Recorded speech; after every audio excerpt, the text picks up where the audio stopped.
Hi everyone, Michael here, and before we jump into today's episode, I want to tell you about something I'm incredibly excited about. I've listened to your feedback, your struggles, and what you want to hear about. And the result is that I'm restructuring the format of the startup sessions to make it even more valuable and to address the most important and challenging issues for new and aspiring entrepreneurs, people that want to start a meaningful business on the side, and freelancers, coaches, and consultants that want their businesses to soar. So, starting in April, I'll feature a new lineup of experts in a specific area of expertise each month.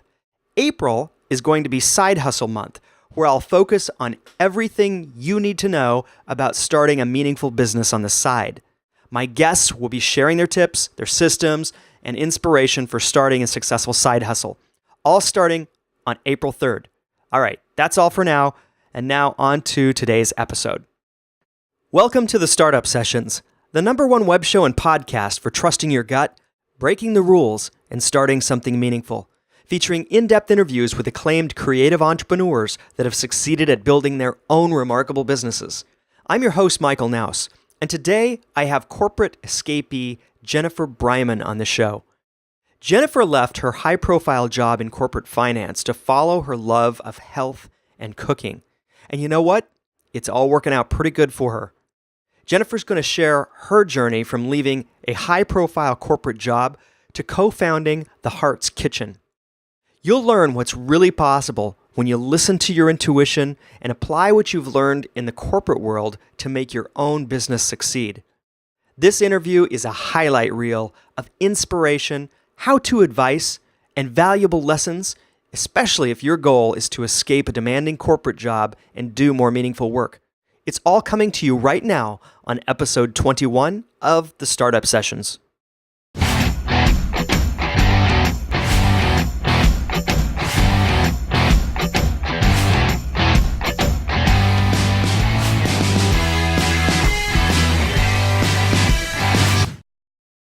Hello, everyone, and welcome to this week's episode of the Startup Sessions. I'm Michael Knouse, and today I have someone with an amazing story of leaving the world of corporate finance behind to pursue her own dream business around her interests and desires. I have Jennifer Bryman of The Heart's Kitchen with me today. Welcome to the show, Jennifer. Thanks for having me. I'm excited. Absolutely. So Jennifer is from the East Coast. She relocated to Portland, Oregon a few years ago. And the reason I wanted to have her on the show today is because she's really done what so many people are wanting to do. She left a high-profile, high-paying corporate job to follow the thing that she's always loved to do, which happens to be around the areas of food and nutrition.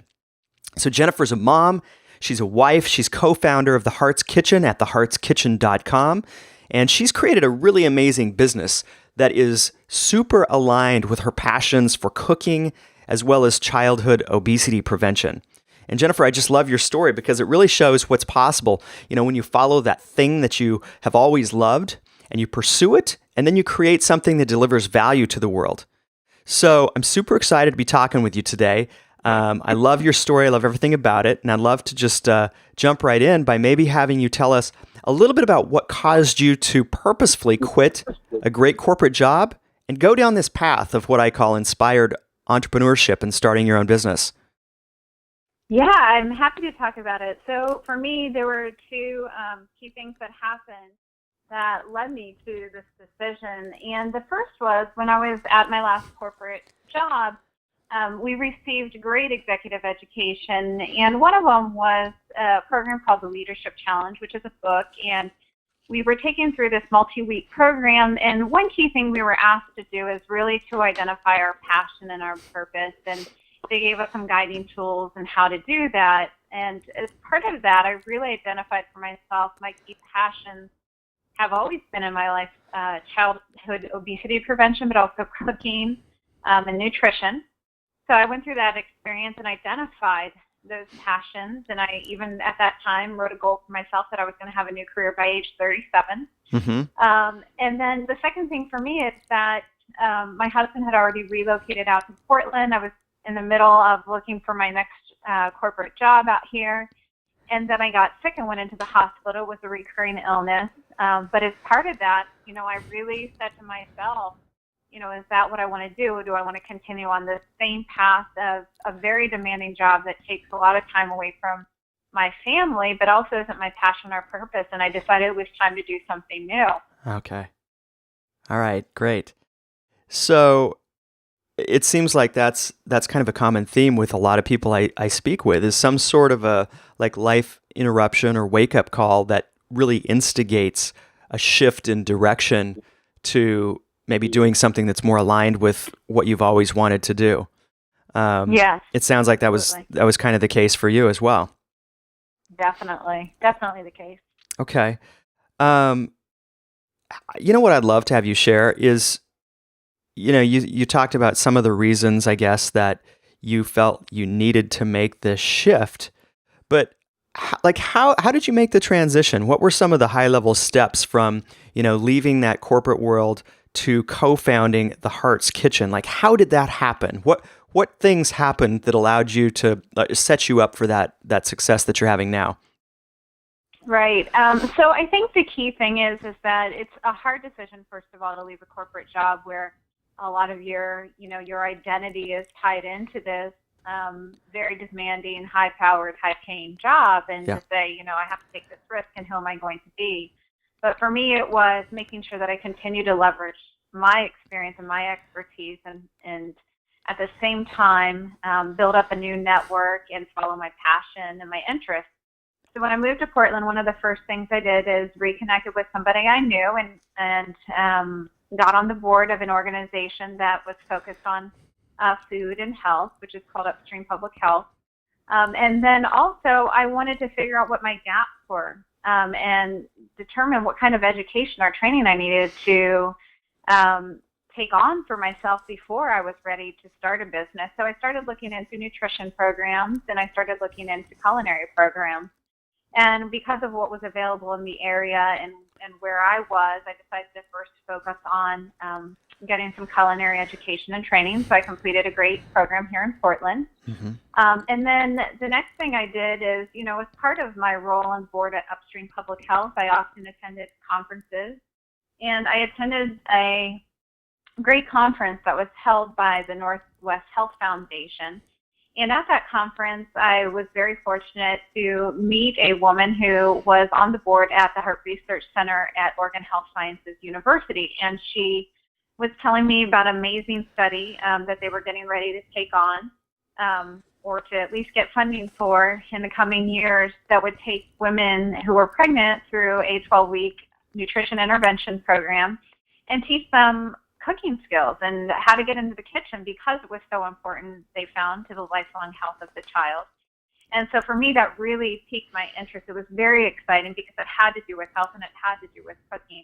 And so I got to talk to her, and she told me about her daughter who had a background in education and curriculum writing, but she had very similar passion and interests that I did around cooking and nutrition and health. And so she introduced the two of us, and I met her daughter, Molly, about a week later, and we just had really extensive, exciting conversations. And about 6 weeks later, we had a business plan for the Heart's Kitchen. Wow. So once you met the right person and things came together, I mean, you guys didn't waste any time. That happened pretty quickly, 6 weeks.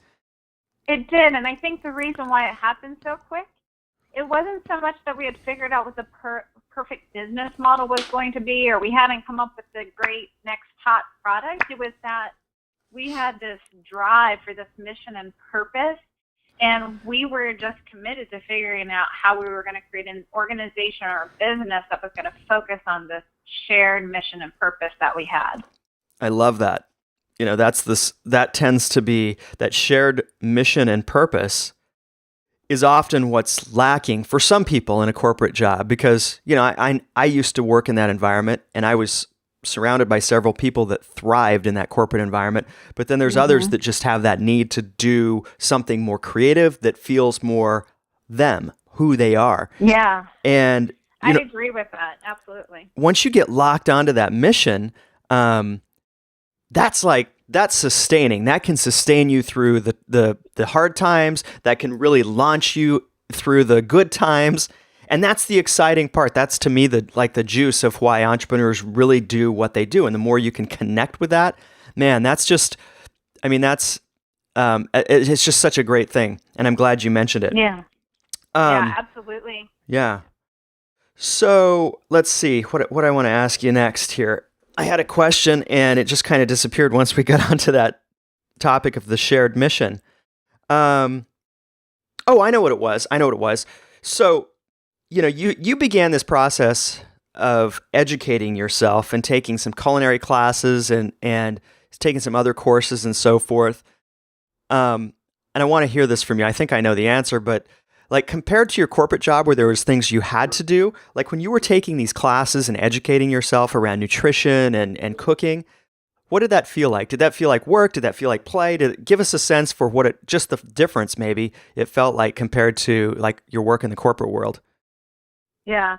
Well, it's funny because I loved my job in the corporate world in many aspects. I loved the energy and having these audacious goals that were going to be challenging every day to achieve. And I loved managing a team, and I loved being part of a large organization. And I think the skills that I learned were just absolutely invaluable. Mm-hmm. But as far as like what it felt like to get into the kitchen and, learn from a master in, culinary and cooking, I mean, to me, that was exciting. And I could just, give all of myself to it. And I was just, the 8 hours a day I was there, I was fully present. And I think that's something, for people to recognize is, are you fully present in your job? So for me, it was fun, it was exciting, but it was also something I was taking seriously. It was something that I wanted to learn from because I knew that I could take these skills and I wanted to be able to use them in whatever job I created. At the time when I was in the culinary program, I didn't know what I was going to do as far as my next job or my next career move, but I knew it was a skill I wanted to have when I decided. Okay, that's big actually in what you just said to me. I took from that you didn't have a clear, specific, business model or whatever planned out. You began going down that path, following that thing that was super interesting to you.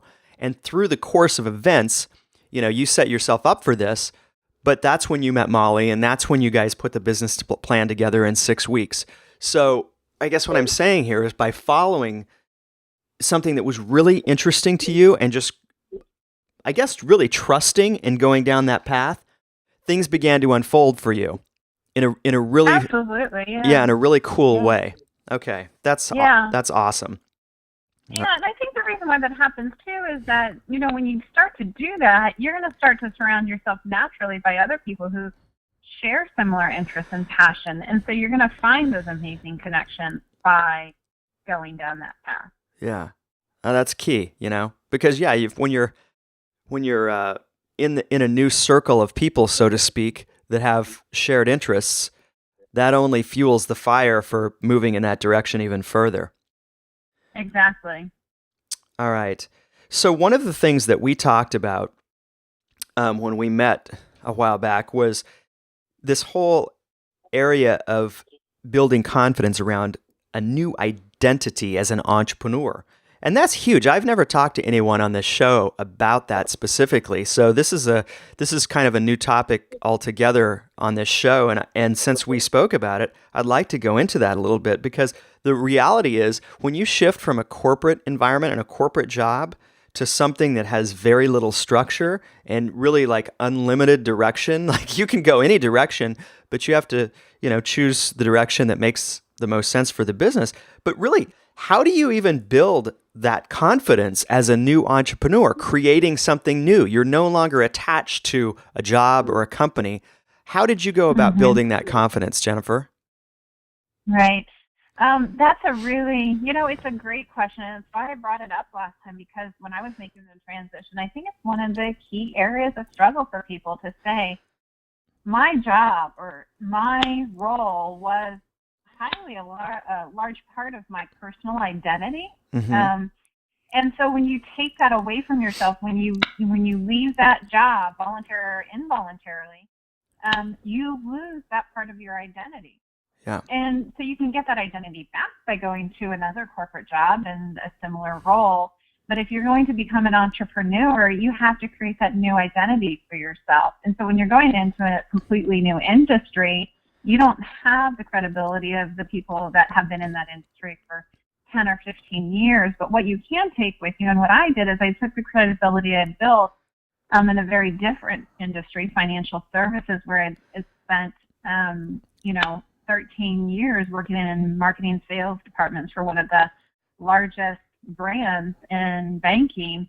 And I brought that credibility, that experience to the new industry. And what I mean by that is I joined 2 boards, Upstream Public Health and also the Portland Culinary Alliance, in the role as treasurer and in the role as vice chair, where I could blend expertise on how to manage an organization, how to be organized and, set up some structure, how to do some financial forecasting for a very small nonprofit who hadn't done that before, or helping them setting the pricing strategy for, upcoming programs.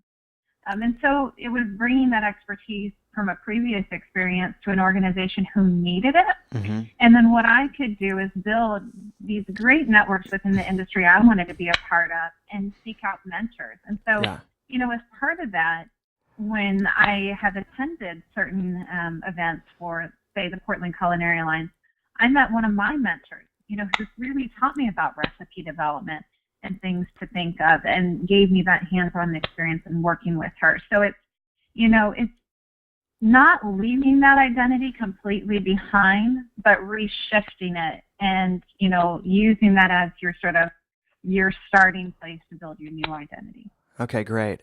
I love that. I love how you took the best of your skills that you had developed in that corporate job and basically just launched right into adding value in, these other organizations that you became a part of.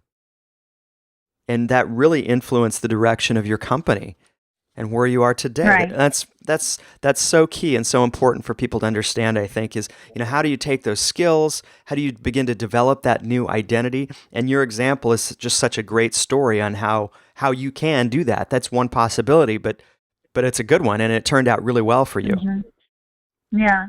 And I think you would do a disservice to yourself if you started from ground zero and said, I have to start over completely from scratch. I think you have to start from where your strengths are and build. Mm-hmm. Of course, you're going to have to invest in building new experience and building new skill sets, but you should start from a place of strength. Yeah. God, and we all have that, right? If we've worked in a job, I don't care what it is, you've got some strength. Someone's paying you to do something based on skills that you have. And to be able to transition those skills into a business that you really, really want to create is, that's kind of it's a blend of art and science to be able to blend that in nicely and have it work out as well as it's worked out for you. I love it. All right. Something that is also important that I'm thinking about here too is the foundation of your business, correct me if I'm wrong, but it is about education of, nutrition, especially for, pregnant moms and, childhood obesity, and in that whole education model, which you guys do a great job of with your business and your website, but you also added in another component that produces revenue for your business that has to do with producing recipes and helping other companies market their foods. Can you tell us a little bit about how that came about, how that happened, and why there was a need for another revenue stream in your company? Mm-hmm. Well, I think the reality is you can have a mission and a purpose, but if you're a for-profit business, you need to make money, right? So we tried a lot of things along the way, but we've also, through our network building, have gotten to meet the founders or marketing executives of various food companies that are in their growth stage, and they were in need of our services because of our expertise in marketing, our expertise in recipe development, and our expertise in having a registered dietitian who has 20 plus years experience in nutrition science. And what we were able to offer them is to showcase their product and recipes in new, innovative ways that would inspire their consumers to use their product.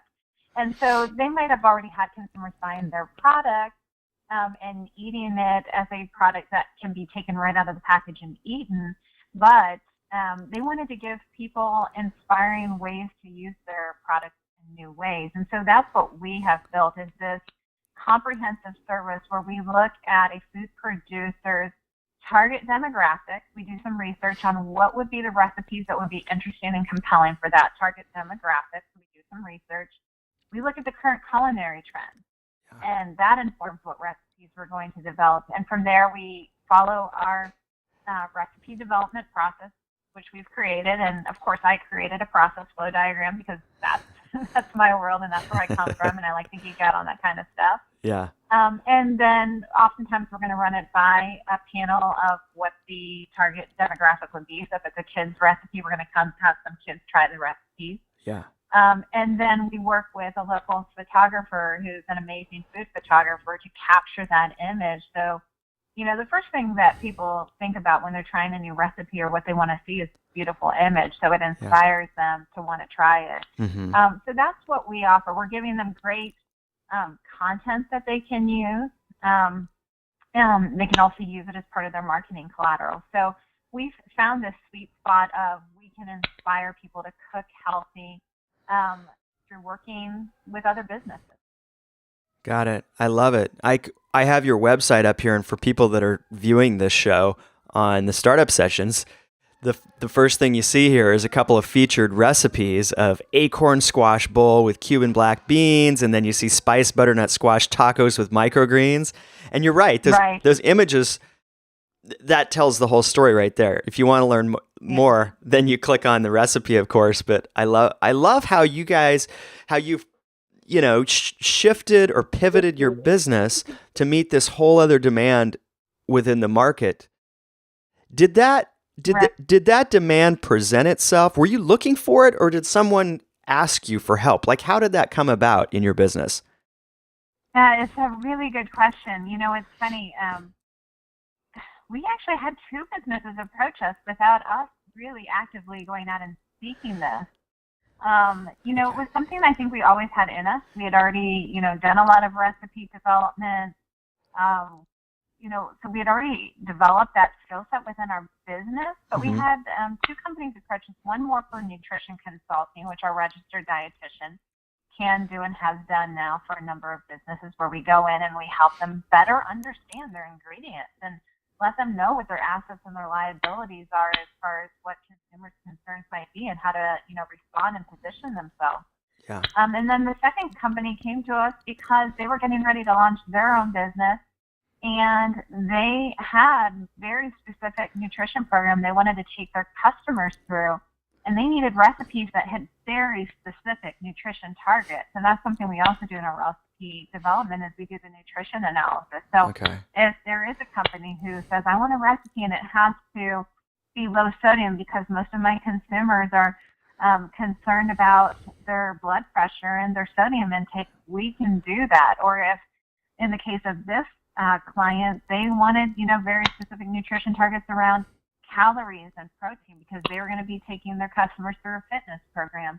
And so that's what we can do, is we are very deliberate about adapting to the very specific nutritional needs of their target demographic. But, those two companies came to us without us having that explicit service model already in place. And we said, hey, this is leveraging all of our strengths, and it seems to be a real need. So sometimes what I'm hearing is sometimes by just putting your business together and putting it out there, there's going to be clients inform you of services and things that they need that you may not have even realized at the outset of developing your company. And you guys have done a tremendous job of, going down that path and embracing that new revenue stream for your company, and at the same time gaining even greater influence around the thing that you love, which is promoting, healthy food. Because, I know some of the companies that you work with are like Bob's Red Mill and, companies like that really also have that aligned vision for making more conscious choices around food and eating. I think it's Exactly. it's brilliant. I love it. Yeah. And what we like about it is that, while we could try to have a direct to consumer model where we try to influence, what individual consumers are eating and promoting very specific things by working with food companies who already have consumers, what we would say is the average consumer eating the standard American diet, we can have a much greater influence that way Mhm. than trying to work one-on-one with individuals who may already be there. Yeah. So yeah, it's been a great model, and Bob's Bread and Mill's been great to work with. We primarily worked with them through Oregon Health Science University, which we have a good relationship with through the Moore Institute, which Hmm. they help to fund. So they've been a great supporter as far as providing products and encouraging us to really get the message around the importance of eating well and eating whole grains out there. Yeah. Okay. One thing I wanted to ask you, you guys seem to have a pretty strong mission. Um, Mm-hmm. and this is maybe what part of what drives you, but as entrepreneurs, we inevitably, have those days where we're overwhelmed. We've got too much to do. We've got too much on our plate, or, maybe revenue's down this month or something. There's always something. How do you stay motivated day in and day out? What's worked for you and what drives you in your business? I mean, what drives us is the mission. And that is something we have never deviated from is, our passion around teaching people to eat well and to eat real food and to reduce, the amount of prepared foods that they're eating. It's just something we believe in wholeheartedly. Hmm. So that is what's kept us through the hard times, and so we have evolved our service or our business model, but that has not changed. And I think the other thing that helps is that we have complementary skills or complementary skills and experience on our team. Hmm. And so that certainly has helped. So I'm a mom of two. I have tried to balance being a mom and running this business and keeping it going. And then my business partner doesn't have children. And so, she's able to invest a lot more time in some days where we need to invest more time. And Yeah. then there's certain things that I can offer and do that she can't. So it's also, I think, having that right partner who can balance you. Yeah. That's a good point, because I don't have a partner. I collaborate with other people to produce services and offerings. And there is something that happens when you are able to partner, collaborate with the right person that creates this really cool synergy that makes things more and better than if I would have just done it myself.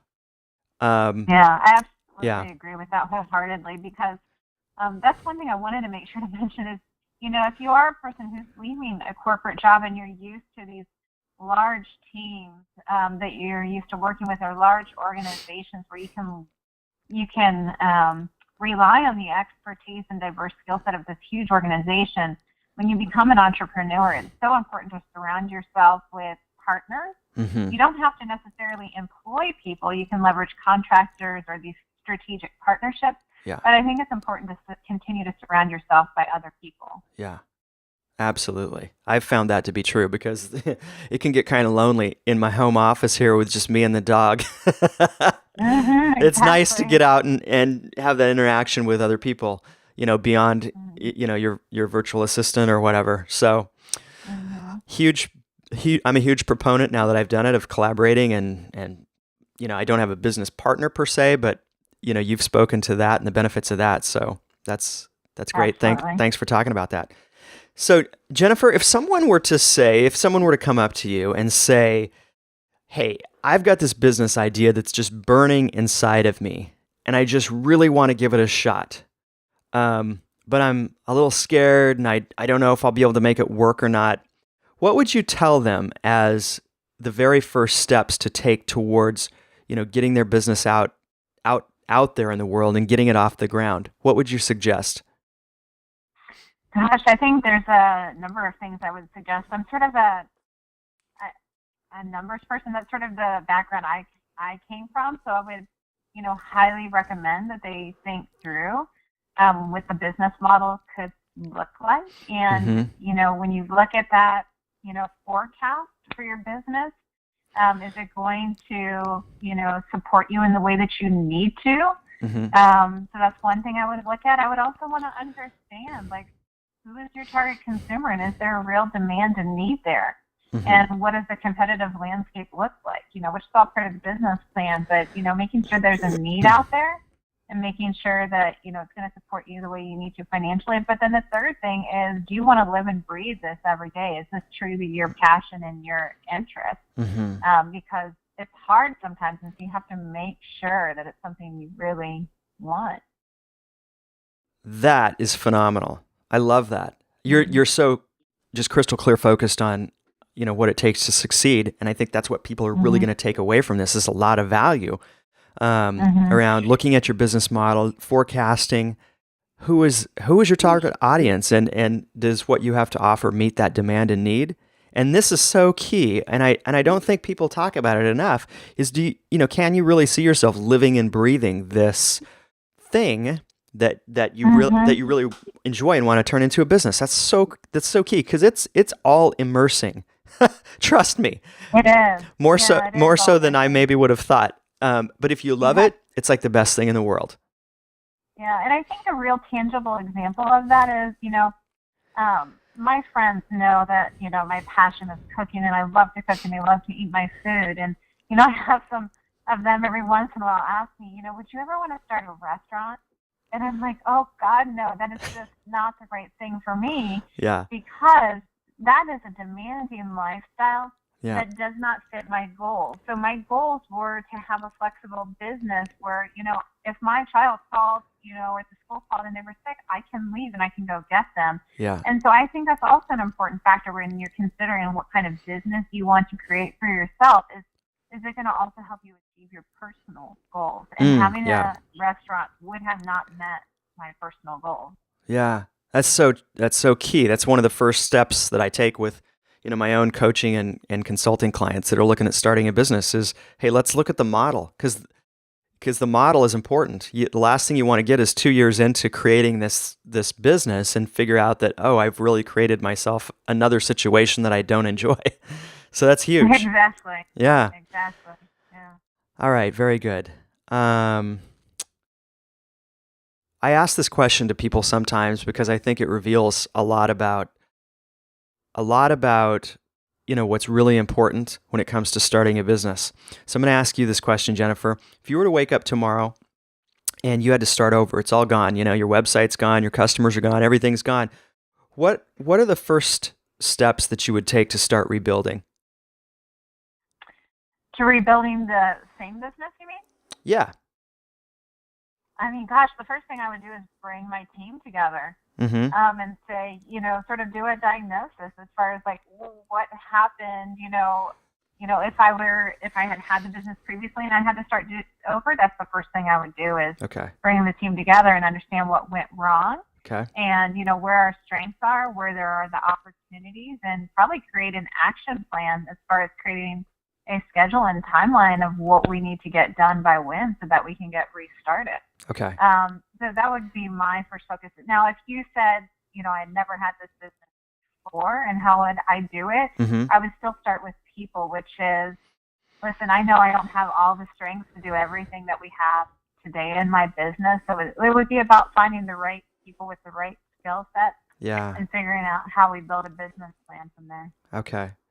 Finding the right people. And I guess that's more the nature of the question. You just answered it, is if you were starting from scratch, like what's the first thing that you would do? And so finding those right people for your team and finding the right people.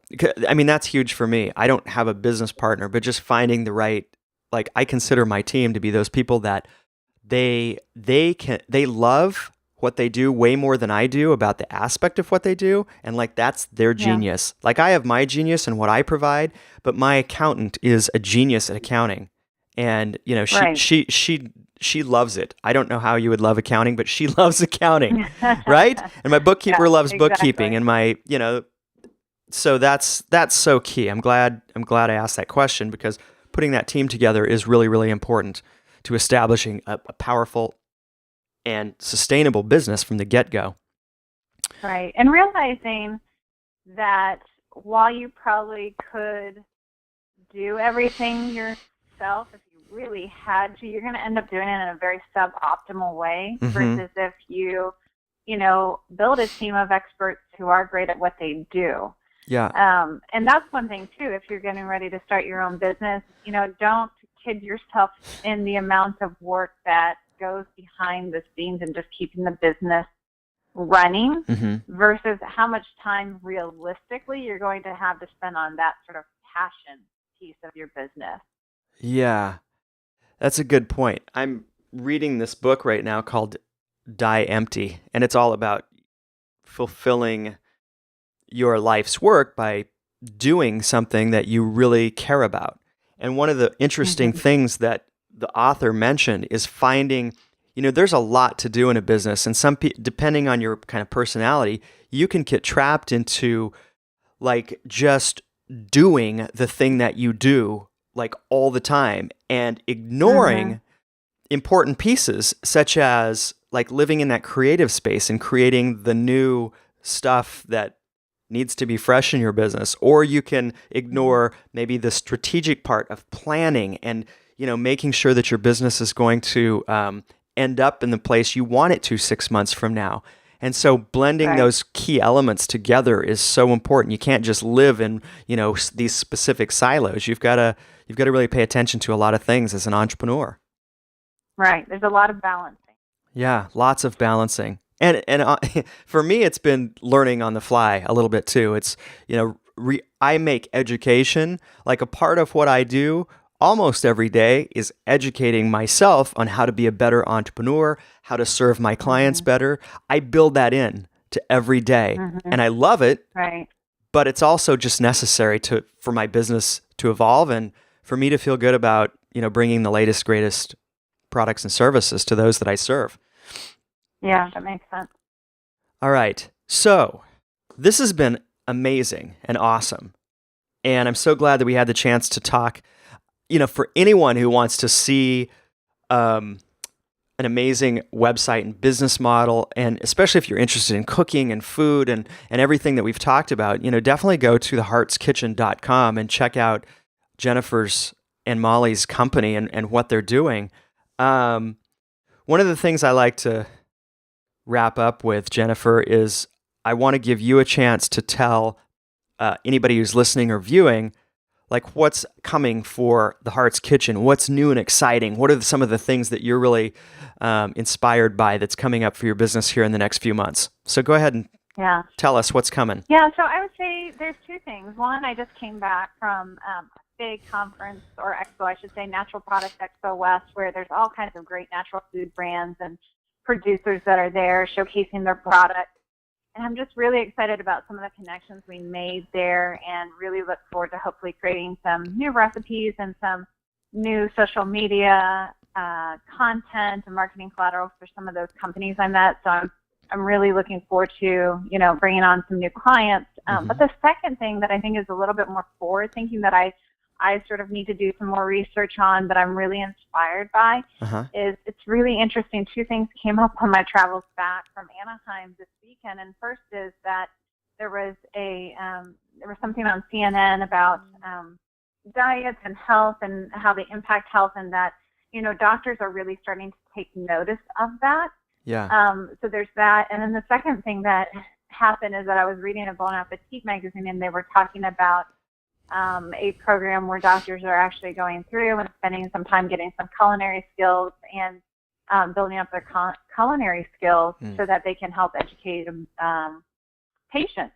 Yeah. And so for me, that's something I want to look into a little bit more to say, is that, a service offering that we can create working directly with doctors or nurses or physician's assistants to help those who are interested build some basic culinary skills and some language around nutrition and health that they can then in turn, have those conversations with their patients, because they are key influencers in determining whether people will change their eating behaviors or not. Mm-hmm. Yeah. That's exciting. That's so exciting. I mean, and that again goes back to, I guess, just being immersed in your industry. And when it's something that you love, like you're naturally drawn to, reading and listening to and just learning more. And that's how new inspirations are created and new opportunities uncovered. Well, that's great. I'll look forward to staying in touch with you to see how that unfolds in the future here. Cool. All right. Well, the last thing I like to do is give my listeners and viewers a little bit of a more in-depth perspective with something about my guests. So I always ask my guests this question. What is your current favorite hobby, or what's the most adventurous thing that you've done in the past 6 months? Ooh. Gosh, the obvious, my hobby is cooking. Yeah.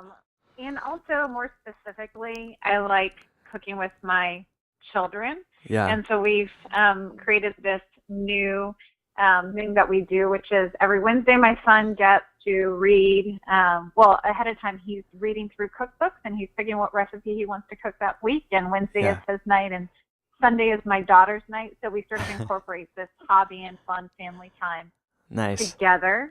And then it isn't too adventurous, but about 6 months ago, my husband and I went to Lake Tahoe and kayaked on some of the beautiful water there. So that's something we always look forward to as well, as spending that time together. Nice. I love Lake Tahoe. I'm more of a winter person. I'm heading there this Thursday for a ski trip. Nice. So it's a beautiful place, beautiful part of the world. Great. That's awesome. Thank you so much for sharing, Jennifer. I appreciate it. I very much appreciate your time and sharing your knowledge and wisdom on the show with everyone today. You just have such a great thing going, and I look forward to keeping connected with you and seeing how this business continues to unfold. And I guess that would be great. Yeah, one last thing. If viewers want to and listeners want to connect with you for any, just questions or interest or whatever, are you cool with that? Yeah, absolutely. That would be great. What's the best way to connect with you? Probably through my email address, and that's available on my website at theheartskitchen.com or it's Jennifer@theheartskitchen.com. Okay, great. I'll link that up in the show notes so that people have access to it there as well. Well, thank you so much, Jennifer. This has been so fun. And again, just such a great amount of wisdom about what it takes to shift from, in your case, a corporate job that you liked and enjoyed, and you took the skills and the parts of that worked, and then blended that into having your own company and your own business and something that you are fully immersed in and offering a tremendous amount of value to the world. Cool. Thank you so much. It was great. Yeah. Thank you, Jennifer. All right. Thanks, everyone, for listening and watching, and I will see you and talk to you on next week's episode of the Startup Sessions. Take care. Hey, if you enjoyed this interview, be sure to go to thestartupsessions.com and sign up to have the latest interviews delivered to your inbox weekly. All of these interviews are also offered on video at thestartupsessions.com, or get the audio version via the Startup Sessions podcast. Just hop on over to iTunes and subscribe to the podcast there. Thank you so much for listening and watching. I know that your time is valuable, so I do my very best to provide the most inspirational and actionable content for creating a meaningful business. I'll see you on the next episode of the Startup Sessions.